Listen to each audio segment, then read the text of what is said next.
Meus irmãos, que a graça do nosso Senhor Jesus Cristo seja com cada um de vocês na noite de hoje, para o louvor da glória do nosso Deus.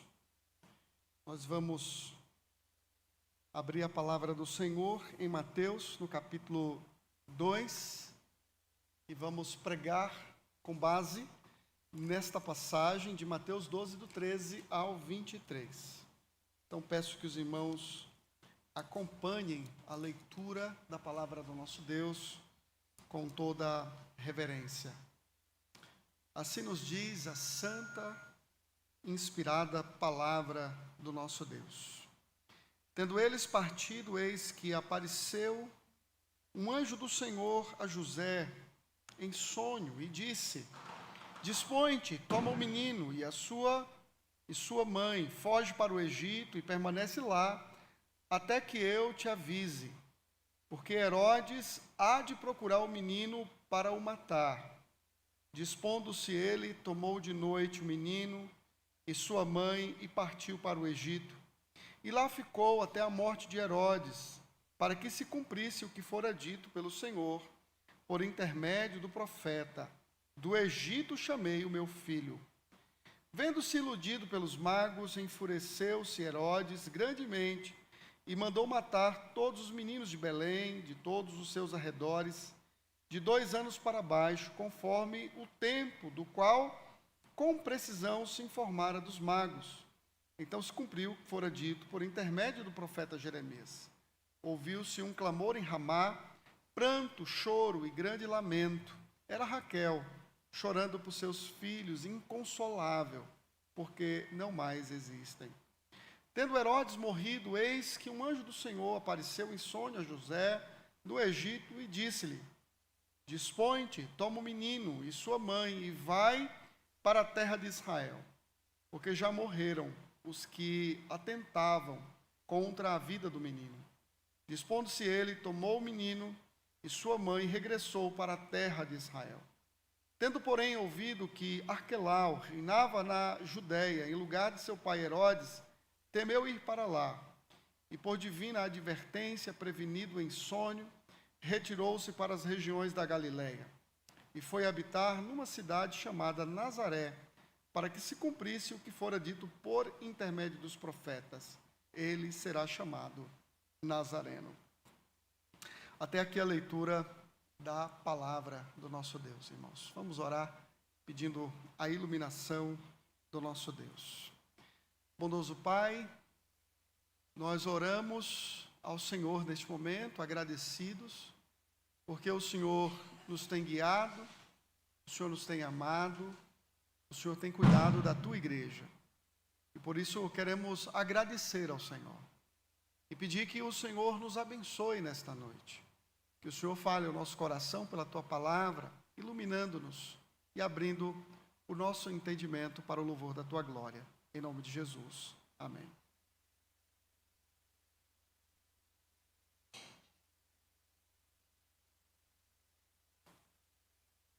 Deus guia o seu povo soberanamente, meus irmãos.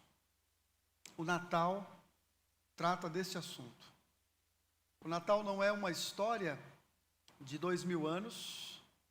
O Natal não trata apenas de um evento anual que costumamos comemorar em família, por meio dos enfeites, por meio dos cartões e de tantas outras atividades que apreciamos fazer, que em si mesmas não são más, são boas, né?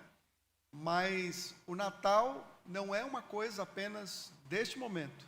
O Natal é algo que fala sobre a direção e o governo que Deus dá à sua história.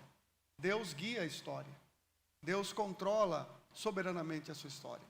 E é interessante, meus irmãos, perceber como Deus cuida da nossa vida. Os mínimos detalhes, as circunstâncias mais diversas, nas coisas mais inúteis que a gente acha, Deus está controlando soberanamente, né? Um desvio que você faz, uma viagem que não deu certo, uma aquisição que não se consumou, né? Um emprego que não deu certo. um carro que você não conseguiu adquirir, um financiamento que foi barrado, enfim, tantas outras coisas banais da nossa vida, que a gente acha que não tem sentido algum e que tudo está acontecendo, às vezes por uma injustiça do acaso, né? Tudo de ruim acontece comigo, porque comigo, né? Deus soberanamente controla as circunstâncias e controla para a sua glória e para o nosso bem. É interessante porque o texto que acabamos de ler fala exatamente sobre isso. E se você tiver a curiosidade de olhar para os primeiros versículos do capítulo 1, que foram lidos aqui pelo presbítero Carlos, você vai perceber que lá Mateus está dizendo que as escrituras foram cumpridas. Se você olhar para o capítulo 2, no versículo 6, também estará escrito, ou está escrito, que as escrituras se cumpriram.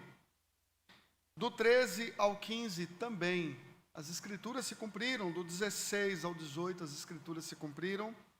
E do 19 ao 23, as escrituras se cumpriram.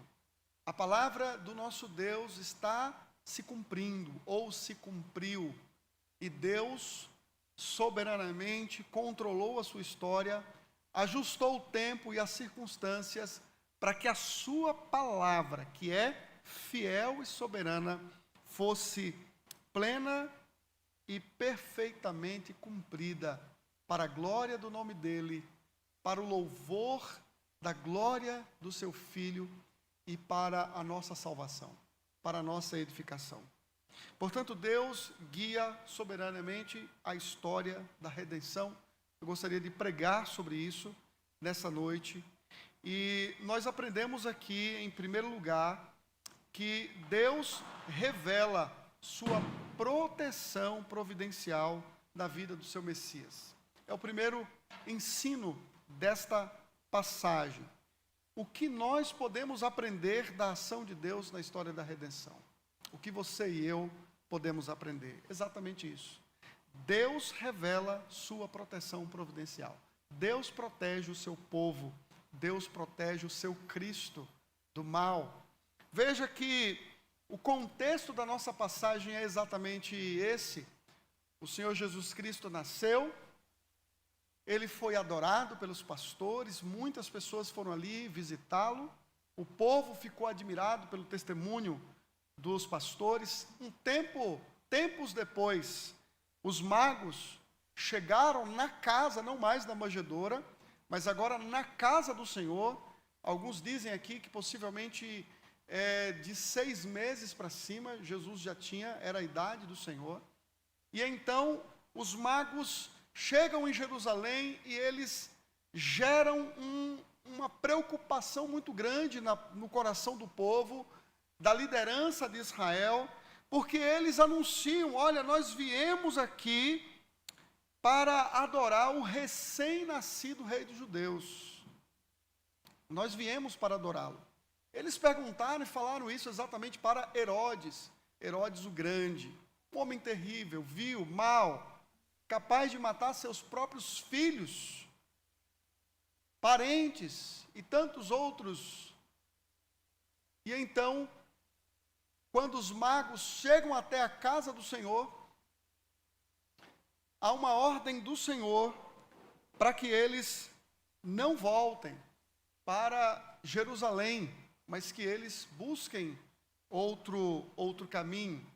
E isso gera exatamente uma ira no coração de Herodes, porque ele fica se sentindo exatamente iludido, enganado, burlado. Ele está furioso, ele está com ódio. E Deus soberanamente se revela a José por meio de um sonho e diz: José, você tem que sair de onde você está e você deve fugir para o Egito. Vocês devem se lembrar que aqui possivelmente Mateus está fazendo uma relação com a fuga de José e da sua família para o Egito por causa da fome. O povo de Deus passou 430 anos no Egito, fugindo da fome. o Egito foi um lugar procurado, um lugar de refúgio para muitas pessoas. Dizem os historiadores, especialmente Filo, um historiador daquela época, que nesse tempo aqui possivelmente tinha mais de 1 milhão de pessoas, ali de judeus, residindo no Egito. Era muita gente que buscava no Egito refúgio. E aqui o Senhor está falando para José, para que ele pegue a sua mulher e seu filho e então fuja para o Egito. E o versículo 3 diz exatamente, versículo 14 diz que José faz exatamente o que o Senhor disse. O Senhor disse: dispõe-te, toma, foge e permanece. Versículo 14 diz: dispondo-se, tomou, partiu e lá ficou. Lá permaneceu no Egito até a morte de Herodes. Veja, Deus não disse para José permanecer no Egito até que Herodes morresse. Deus disse: permanece até que eu te diga quando você deve voltar. Não bastava Herodes morrer, Deus daria a direção para José e sua família.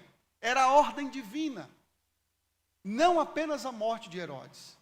Mas quando Herodes morre, então Deus mostra que esse é o tempo de voltar. E aí então, nesta morte e na possibilidade do êxodo do Egito, é que então Mateus diz que se cumpre as Escrituras. E ele fala: por intermédio do profeta, do Egito chamei o meu filho. Aqui, meus irmãos, nós temos uma profecia que se encontra, na verdade, lá em Oséias, um texto que não é necessariamente uma profecia, mas uma descrição, quando o Senhor diz: quando Israel era menino, eu o amei, e do Egito chamei o meu filho. Qual é o propósito aqui de Mateus em dizer isso? Do Egito chamei o meu filho. O propósito de Mateus é dizer que Jesus Cristo é o verdadeiro israelita. Ele é o verdadeiro israelita. Israel falhou. Israel pecou contra Deus, endureceu seu coração. Mas aquilo que é dito acerca de Israel, coisas verdadeiras, são aplicáveis ao Filho de Deus. Ele é o verdadeiro Messias. Ele é o verdadeiro Israel que não falha, que não mente, que não erra. Cristo é o verdadeiro Israel. Ele é o Messias de Deus. Ele é o verdadeiro Moisés, o líder que agora traz à nação ou ao seu povo um novo êxodo. Aqui nós estamos diante de um novo êxodo. Um novo êxodo, com uma nova liderança. Você lembra quando Moisés estava para morrer, ele disse que depois dele se levantaria um outro profeta semelhante a ele. Era uma referência ao próprio Cristo. Cristo é o verdadeiro líder que liberta o seu povo para um novo êxodo, para uma nova Canaã, uma terra nova e abençoada pelo nosso Deus. Aqui, Deus soberanamente está cuidando do seu filho, protegendo o seu filho, para que o seu propósito salvador se cumprisse. Você lembra também, deve se lembrar, na leitura que foi feita agora no início da liturgia, que o nome desta criança seria Jesus, porque ele salvará o seu povo dos pecados deles. É isto que o anjo Gabriel revelou a José. Ele é o Messias Salvador que liberta o seu povo do pecado. Meus irmãos, é bom olharmos para a palavra de Deus e vermos Deus soberanamente protegendo o seu povo ao proteger o seu filho. Se o seu filho falhasse, você falharia. Assim como todos falhamos em Adão, se Cristo fracassasse no seu plano, se o propósito com relação ao Filho de Deus, se Cristo fosse capturado, e ele fosse então preso por Herodes, ou exterminado por Herodes, o plano cairia por terra. Mas o nosso Deus é um Deus soberano, poderoso. Ele não pode falhar e Ele não falha. E o seu propósito se cumpriu ao proteger o seu filho. Protegendo o seu filho, Ele protege você e a mim. Sua vida está segura em Cristo. Sua vida está amparada no Filho de Deus. Não existe perigo de alguém arrancar você dos braços de Cristo. E não existe perigo de pessoas desarraigar a igreja do Senhor da face da terra, porque Ele mesmo disse: eu estabelecerei a minha igreja, e as portas do inferno não prevalecerão contra ela. Deus é o Deus que cuida da sua igreja, protegendo o seu rebanho. Às vezes estamos exatamente onde devemos estar e vivemos exatamente circunstâncias nas quais precisamos viver. Circunstâncias difíceis, momentos difíceis de dor, momentos adversos, mas nesses momentos vemos a direção, a provisão de Deus, bem como observamos o caráter e a fé do povo de Deus em meio a tudo isso, em todas essas provações, porque é Deus quem nos protege. Deus não só nos protege do mal, como nos preserva em meio ao mal. Por que nós continuamos crendo? Por que José foi capaz de se submeter à ordem divina? Porque Deus o capacitou a isso. Ele era homem justo. Diz lá, nos primeiros versículos do capítulo 1, ele era um homem justo e não quis infamar a sua mulher. E aqui, o que Deus manda, tanto na ida como na vinda, José se submete sem questionar. E não só se submete sem questionar, ele se submete imediatamente. Às vezes é comum em casa a gente solicitar a um filho uma coisa e ele faz uma careta e ele resiste 1, 2, 3 vezes. Às vezes nós precisamos falar diversas vezes para que eles cumpram aquilo que estamos mandando. E muitas vezes você precisa ser duro e dizer: eu estou mandando, eu não estou pedindo. Eu não estou te dando uma opção de obedecer. Eu estou dizendo: faça, e você tem que fazer. Vai tomar banho? É para tomar banho. É hora de almoçar? É hora de almoçar. É hora de dormir? É hora de dormir. Não existe questionamentos, ou pelo menos não poderia existir. Mas nós, na nossa relação com Deus, por vezes também agimos assim. Deus diz assim, mas fazemos de outra forma, e insistimos até que quebramos a cara, e Deus faz pedagogicamente passarmos por essas experiências para aprendermos que a vontade dEle é perfeita, é santa. Deus não falha, Deus não erra. O que Ele quer para você é sempre o melhor, mesmo que na circunstância que você está vivendo ou passando não pareça. O que Deus planejou e projetou sempre será o melhor. E José revela esta fé submissa em ouvir a voz de Deus e fazer exatamente o que o Senhor pediu. O que aprendemos da ação de Deus na história da redenção? Primeiro, nós aprendemos que Deus protege providencialmente seu ungido, seu Messias. E protegendo o seu Messias, Ele protege você e a mim. O que aprendemos da ação de Deus na história, em segundo lugar? Que Deus revela a natureza vil da oposição ao Messias. Nós encontramos aqui como é vil a oposição ao Filho de Deus. Herodes, quando recebe a notícia, ou melhor, quando ele não recebe a notícia dos magos, porque os magos não regressaram para informar onde estava a criança, Herodes fica furioso, com raiva, com ódio no coração, e ele só tinha uma opção certeira: eu vou exterminar todo menino de 2 anos para baixo. De 2 anos para baixo, todos serão exterminados. Alguns estudiosos dizem que ali em Belém, possivelmente tinham umas 1.000 pessoas. 1.000 pessoas habitando ali, poucas famílias. Então é possível que em torno de 15 a 20 crianças tenham sido exterminadas naqueles dias. O que não é pouco né? O que é uma tragédia, o que é uma atrocidade grande, horrível. E nisso a gente percebe como que o homem é vil. Porque se Jesus tinha aqui, em média, possivelmente aqui entre 6 meses, um pouquinho mais do que isso, talvez, por que então Herodes, ele é capaz de mandar exterminar a criança de 2 anos, até 2 anos? Sabe por quê? Porque ele não queria falhas. Ele não queria cometer o erro de deixar escapar aquela criança.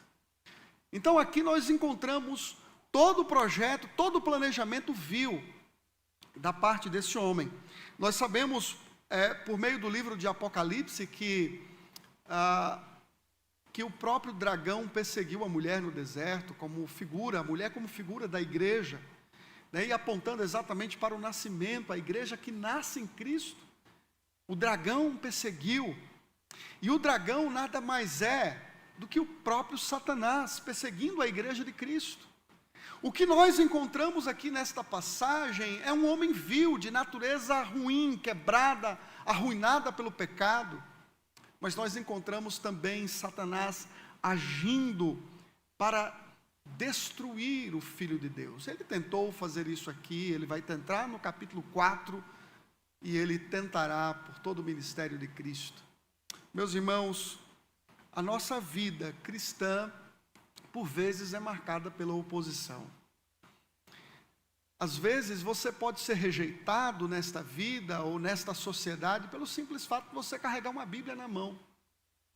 Uma pessoa no elevador pode simplesmente não querer papo com você porque você é crente. Porque você carrega uma Bíblia ou porque você é um cristão. Porque alguém te identifica como servo de Deus, ele vai te encarar como um chato ou alguém que não é digna da atenção dela.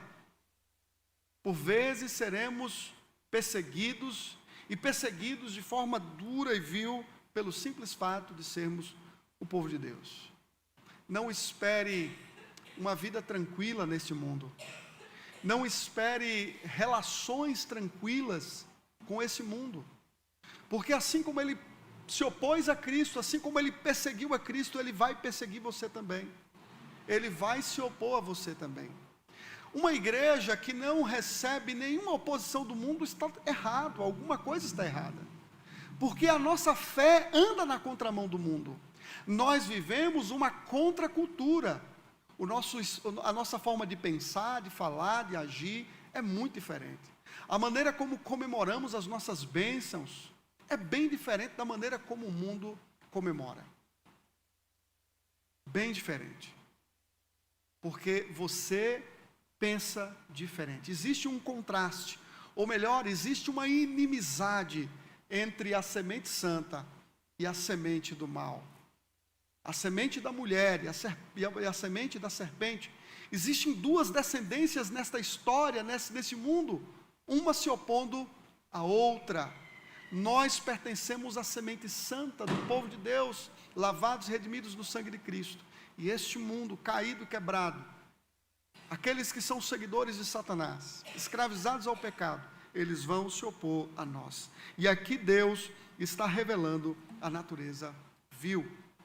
E porque nós vivemos num mundo quebrado e arruinado, por vezes nós sofremos momentos difíceis. Veja, você consegue imaginar a dor daquelas mães? Você consegue imaginar a dor de um lar invadido por soldados? Seu bebezinho arrancado dos braços e sendo traspassado naquele momento, consegue imaginar a dor. E nesse momento aqui, quando o evangelista escreve esse momento, ele olha para essa tragédia, ele olha para essa dor e ele fala: isso aconteceu para que se cumprisse o que fora dito pelo profeta Jeremias. Ouviu-se um clamor em Ramá, pranto, choro e grande lamento. Era Raquel chorando por seus filhos e inconsolável, porque não mais existem. Se nós parássemos apenas no versículo 18 e apenas no versículo 15 do capítulo 31 de Jeremias, o nosso coração seria tomado de grande tristeza. e de grande dor. Mas na verdade, Jeremias não para no versículo 15, porque Jeremias está falando sobre a nova aliança. Ele está falando sobre o pacto que será cumprido pelo Senhor Jesus Cristo de forma plena e perfeita. E na verdade, Jeremias não está apenas falando de cativeiro, porque o contexto aqui é fazer uma comparação entre Raquel, como se ela fosse a mãe de todo israelita, e o próprio povo de Deus, ajuntado em Ramá, para ser levado para a Babilônia e deixar de existir. É isto. Dá uma olhadinha lá em Jeremias no capítulo 31 e acompanhe comigo esta passagem. No versículo 15 do capítulo 31, o profeta diz: assim diz o Senhor, ouviu-se um clamor em Ramá. Pranto e grande lamento era Raquel chorando por seus filhos, e inconsolável por causa deles, porque já não existem.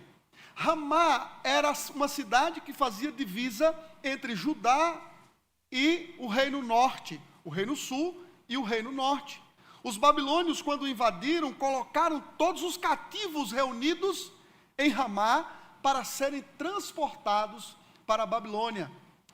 Ali é a figura do povo que está deixando a sua terra natal, para ser transportado para uma terra distante. Raquel chora, porque a nação deixou de ser nação. Porque o rebanho de Deus, o povo de Deus, foi arrancado da sua terra e levado para um outro lugar que não era seu. E Jeremias traz uma palavra de consolo, e ele diz: assim diz o Senhor, no versículo 16, reprime a tua voz de choro e as lágrimas de teus olhos, porque há recompensa para as tuas obras, diz o Senhor, pois os teus filhos voltarão da terra do inimigo. Há esperança para o teu futuro, diz o Senhor, porque teus filhos voltarão para os seus territórios. Sabe o que Mateus está anunciando aqui? Há esperança para o teu futuro, porque o Messias chegou, o Filho de Deus, o verdadeiro israelita, chegou para cumprir de forma plena e perfeita a obra divina. Há esperança, meus irmãos.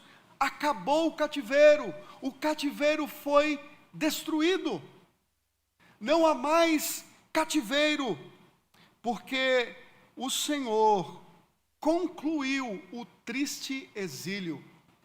O verdadeiro israelita, que é Cristo, ele vem para salvar o seu povo e dá cabo ao nosso exílio, dá cabo ao nosso cativeiro. É isto que Mateus está falando aqui. Ele não está falando de coisas tristes. Aquelas crianças que foram mortas, uma criança foi poupada, o Messias, o Filho de Deus, para que através dele a morte fosse vencida, o exílio fosse concluído. Eu estava hoje à tarde lá na igreja presbiteriana Ebenezer, e é muito duro, muito triste você ver um irmão chorando pela sua esposa falecida, contente, satisfeito do Senhor, agradecido, reverendo Clóvis, pela vida da dona Martinha, pelo ministério tão profícuo, uma verdadeira missionária, uma verdadeira auxiliadora, uma mulher que se apropriou da sua dor e do seu sofrimento para proclamar a Cristo. Esse era o testemunho, lindo testemunho. Mas nós sabemos que a morte ainda é um cativeiro para nós, ainda é uma tristeza, ainda é um incômodo. Mas Cristo é o fim desse cativeiro, meus irmãos. Talvez sua vida seja marcada por experiências difíceis em alguns momentos, ou tenha sido marcada, ou talvez você esteja experimentando momentos difíceis em casa, no trabalho, na sua vida pessoal, na sua vida particular, na sua intimidade, coisas que muitas vezes ninguém sabe. Há esperança para o teu futuro. É isso que a palavra está dizendo. O Natal prega exatamente isso. Há esperança, há uma certeza de paz, de salvação, de redenção, de livramento, de gozo eterno em Cristo Jesus. Por isso as pessoas que celebram o Natal sem Cristo, as pessoas que vivem sem Cristo, elas são tão tristes. Qual é o sentido? Qual é o sentido dessas pessoas? Não há esperança para elas, não há certeza de eternidade para elas. Suas lágrimas não serão enxutas, como as suas e as minhas. Pelo contrário, elas sofrerão eternamente, porque elas rejeitaram o santo bem, aquele que é o unigênito Filho de Deus. Foi rejeitado.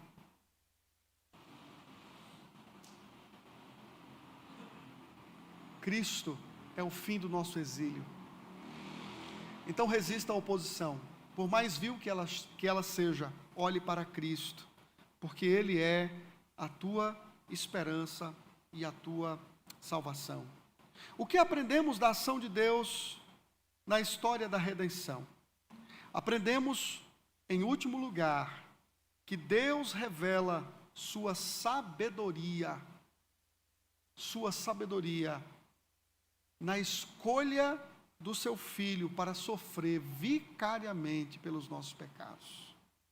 Deus revela a sua sabedoria no sofrimento, no cumprimento do sofrimento vicário do seu Messias. Cristo sofre vicariamente, ou em outras palavras, ele sofre representativamente. Ele assume o seu lugar, ele assume o meu lugar. Veja, ele é o verdadeiro israelita. Ele é o fim do nosso exílio. Reprima o teu choro, porque acabou o teu exílio. Cristo é o fim do nosso exílio. Mas Cristo é o Nazareno. O Nazareno. Não sei se você sabe, mas ser chamado de Nazareno naqueles dias não era um elogio. Ser de Nazaré, ou ser da Galileia, não era nenhuma honra para o Senhor Jesus. Perceba que Cristo, ele não foi chamado como o homem de Belém, né? Ele não foi conhecido assim. Ele não era chamado o homem de Belém, o belemita. Ele foi chamado de o Nazareno. Os seus discípulos em Atos foram reconhecidos como aqueles que eram da seita do Nazareno. Não era um elogio, era um escárnio. E o que Deus está fazendo aqui é exatamente governando as circunstâncias e o tempo e a história para que o Senhor Jesus voltasse no tempo que ele estava ordenando, não para Belém, mas para Nazaré. E é interessante porque José agora tem um outro sonho. Deus fala assim: olha, pode voltar, porque aqueles que estavam se opondo a você, eles estão mortos. Eles estão mortos. José volta, mas quando José regressa, ele fica sabendo que quem está governando é Arquelau, filho de Herodes o Grande. Herodes havia morrido. Esse Arquelau reinou com grandes promessas de Roma. Ele tinha grande chance de ser alguém grande, mas ele fez muitas besteiras no seu governo e foi deposto em 6 a.C. E ali na Judéia, a Judéia passou a ser governada por procuradores romanos. Mas quando José regressa, quem está governando é um homem tão mau quanto seu pai, esse tal de Arquelau. E José então teme. Possivelmente ele queria voltar para Belém. Era a sua cidade, era a sua terra. Ele gostaria de morar ali. Mas o Senhor Deus, no versículo 22, diz: tendo porém ouvido que Arquelau reinava na Judéia em lugar de seu pai Herodes, temeu ir para lá. E por divina advertência, prevenido em sonho, retirou-se para as regiões da Galileia e foi habitar numa cidade chamada Nazaré, para que se cumprisse o que fora dito por intermédio dos profetas: ele será chamado Nazareno. Se você fizer uma pesquisa no Antigo Testamento, você não encontrará nenhuma profecia dizendo que o Cristo nasceria em Nazaré. Nem mesmo um texto bíblico que ele nasceu ou que ele seria chamado de Nazareno. Se é assim, por que então Mateus está dizendo isso? Veja, ele não está dizendo assim disse Isaías, ou assim disse Jeremias, ou assim disse o profeta. Ele está dizendo como fora dito por intermédio dos profetas.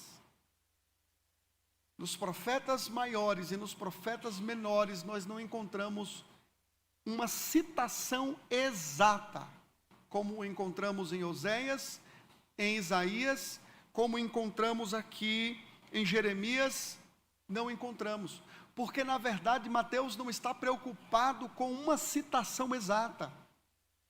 Ele está preocupado com a essência das profecias. Nazaré era um lugar de humilhação, de escárnio. O que Mateus está dizendo é que a essência das profecias acerca do Messias é que ele seria uma pessoa simples. No capítulo 11, que nós pregamos aqui há uns 15 dias, de Isaías, diz que ele terá uma origem simples, ele vem do tronco de Jessé. Isaías não disse que ele viria de uma dinastia real naquele texto, mas ele está falando, ele vem do tronco de Jessé para regressar às origens mais simples de Davi, no campo, no pasto, para mostrar que o Messias seria um servo sofredor, escarnecido, zombado, como nós temos ali no capítulo 53 de Isaías. Nazaré aqui aponta para o servo sofredor, é isso, essa é a essência. O Filho de Deus se encarna para sofrer, para viver em humilhação no seu e no meu lugar. Então, o verdadeiro israelita é quem nos liberta do cativeiro, ele dá término ao cativeiro, ao exílio, mas esse verdadeiro israelita, ele é um servo sofredor. Ele será escarnecido, ele será zombado. Na cruz do Calvário, os ladrões zombaram dele, Pilatos zombou dele, os sacerdotes zombaram dele, a multidão zombou dele. Cristo foi escarnecido por todos, com uma coroa de espinho, com uma coroa, com uma placa dizendo, eis aqui o Rei dos Judeus.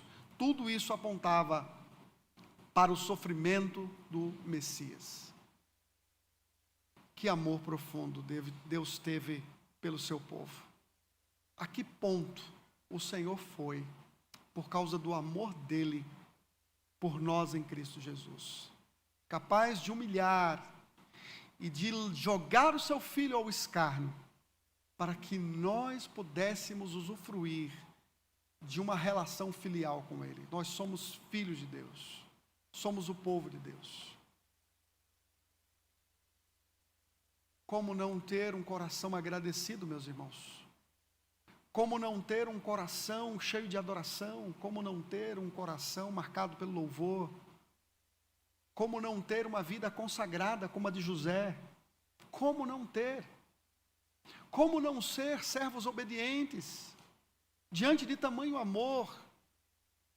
O amor de Deus é profundo, é grandioso, é poderoso. Isso deve constranger você, isso deve me constranger, e isso deve nos levar a uma relação mais profunda com o nosso Senhor. Quando você assiste um filme, qualquer filme, seja uma animação ou um filme qualquer, você sempre terá os mocinhos e os bandidos, ou os vilões. Nós poderíamos olhar para esta passagem, nós encontraríamos aqui os mocinhos e encontraríamos também os vilões. Poderíamos dizer que José e os magos são os mocinhos, Maria, eles são os mocinhos da história. Mas a multidão que se estremeceu com a notícia dos magos, os sacerdotes que não se preocuparam com a notícia, e o próprio Herodes que mandou exterminar as crianças, eles são os vilões. E a pergunta é, você se identifica mais com quem? Você se identifica mais com os magos, com José? Você se identifica mais com Herodes? Você se identifica mais com a multidão que teme glorificar a Deus, porque o Messias chegou? Ou você se identifica com Herodes, que não queria ter nenhuma interferência no seu reino, e que por conta disso ele foi capaz de exterminar crianças? Às vezes, meus irmãos, nós nos assemelhamos mais com a atitude de Herodes. Não estou dizendo aqui ao ponto de exterminar crianças, não é esse o meu ponto. Mas muitas vezes nós resistimos ao reinado de Cristo, porque não queremos interferências nos nossos desejos. Não queremos interferências nos nossos planos. Você já sentiu medo de orar a Deus por uma coisa, porque você tem medo de Deus dar uma outra direção que não é aquela que você queria?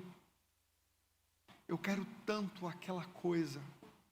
Eu desejo tanto possuir algo, que eu temo que o Senhor dê uma outra direção.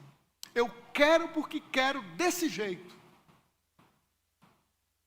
E quando eu oro para que Deus cumpra a minha vontade, e não a dele. Seja feita, Senhor, a minha vontade. Muitas orações, elas são feitas quase que desta forma. Não queremos interferência nos nossos anseios e na nossa vontade. Não sejamos como Herodes, sejamos como José, submissos, com fé e dispostos a cumprir o plano de Deus. O que Deus escolheu é o que eu vou fazer. O que Deus determinou a fazer, eu vou cumprir. Ainda que para mim isso possa ser momentaneamente um constrangimento. Minha esposa grávida? Como assim? Nós não nos relacionamos? Calma, José. O que nela foi gerado é do Espírito Santo. Deus vai usar você para o cumprimento dos seus planos, assim como Deus usará você e a mim para o cumprimento dos propósitos dele na vida desta igreja. Sejamos submissos ao reinado de Cristo, irmãos, porque ele se entregou por nós. Ele morreu no nosso lugar, para que fôssemos dele e ele fosse nosso. Ele é o nosso rei, ele é o nosso Senhor, ele é o nosso governador, e ele nos comprou com alto preço da sua vida e do seu sangue. Adoremos a Cristo como os magos, sem nos importarmos com as circunstâncias. Nos submetamos a Cristo com fé, como José, sem também nos importarmos com as circunstâncias, porque ele é o nosso rei. Ele é o verdadeiro israelita. Ele é o fim do nosso exílio, do nosso cativeiro nesta vida. Ele é o servo sofredor que se humilhou para que na humilhação dele você fosse rico, para que na pobreza dele você tivesse tudo, a certeza da eternidade. Que Deus assim nos abençoe, meus irmãos, e que ele nos ajude. Deus guia soberanamente a história da redenção, protegendo o seu povo, protegendo a sua igreja por meio de Cristo, revelando a natureza vil dos nossos opositores e manifestando o sofrimento vicário do seu Filho por nós. Que Deus nos abençoe, que o Senhor nos ajude hoje e sempre.